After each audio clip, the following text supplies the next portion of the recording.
উচ্চ রক্তচাপ বা সবাই আমরা বলি বা সাধারণত মানুষজন বলে যে প্রেশার, আসলে হাই ব্লাড প্রেশার।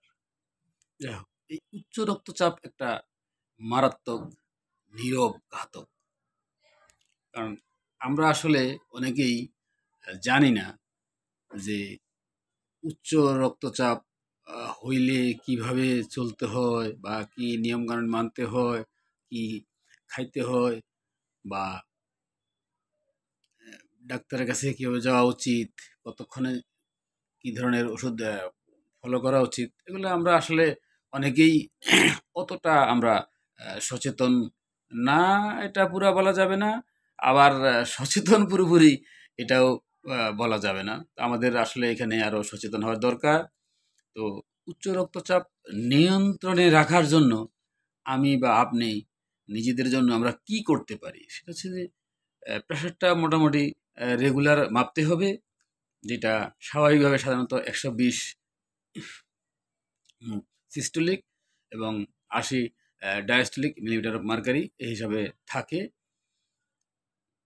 এবং রক্তচাপ যখন বেশি হবে অবশ্যই একজন এমবিবিএস ডাক্তারের পরামর্শ নেবেন। এবং উনি যদি আপনাকে ওষুধ প্রেসক্রাইব করেন বা কোনো পরামর্শ দিয়ে থাকেন, সেটা ফলো করতে হবে।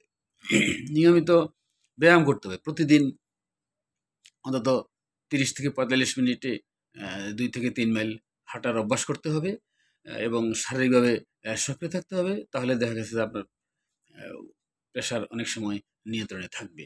এবং স্বাস্থ্যকর জীবনযাপন করুন। অতিরিক্ত লবণ পরিহার করুন এবং ধূমপান ত্যাগ করুন। এগুলো আসলে আপনার উচ্চ রক্তচাপ নিয়ন্ত্রণে রাখার ক্ষেত্রে একটা গুরুত্বপূর্ণ ভূমিকা পালন করে। পাশাপাশি সুষম খাবার খেতে হবে। সেটা হচ্ছে আপনার খাবারের মধ্যে ধরেন 50% বা ৫০% শতকরা শাকসবজি, ফলমূল রাখতে পারেন। এটা টমেটো, মিষ্টি কুমড়া, শসা, বাঁধাকপি, কমলা, আপেল, গাজর বা বিভিন্ন ধরনের শাকসবজি। এটা 50% থাকবে এবং আঁশযুক্ত কার্বোহাইড্রেট থাকবে 25%। এবং প্রোটিন জাতীয় খাবার খাবেন আপনি 25%। এভারেজ এটা একটা স্ট্যান্ডার্ড। তবে প্রত্যেকের জন্যই আসলে খাবারের তালিকা আলাদা, আলাদা। আমাদের পুষ্টিবিদগণ বা যারা খাবারের জন্য পরামর্শ দিয়ে থাকেন, এটা তারা আপনাকে এই প্রত্যেকটা রোগীর জন্য আলাদা, আলাদা একটা তালিকা তৈরি করতে হয়। তো আমরা আসলে উম যখন খাবারের তালিকার চিন্তা আসবে, প্রশ্ন আসবে, তখন অবশ্যই আপনার নিজের জন্য কতটুকু সেটা আমরা জেনে নেব। আমাদের নিজের জন্য কতটুকু সেটা আমরা জেনে নেব।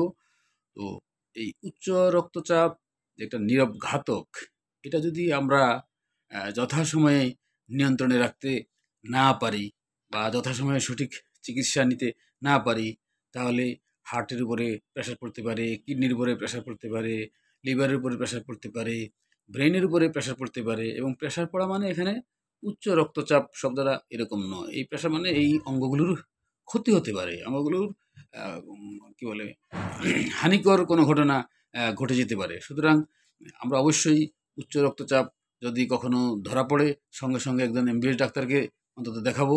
দেখানোর পর উনি যদি আমাদেরকে আরো ভালো পরামর্শ দেন বা ভালো কোনো কিছু আ চিকিৎসার জন্য গ্রহণ করতে হয়, সেটা আমরা অবশ্যই গ্রহণ করব।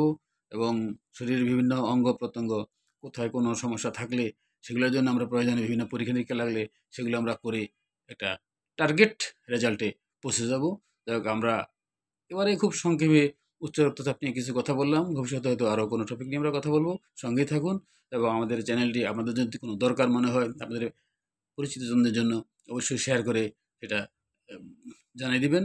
এবং এই চ্যানেলে আপনারা সাবস্ক্রাইব করে সঙ্গে থাকুন। তাহলে অবশ্যই সবগুলো খবর আপনারা নিয়মিত জানতে পারবেন। ধন্যবাদ সবাইকে।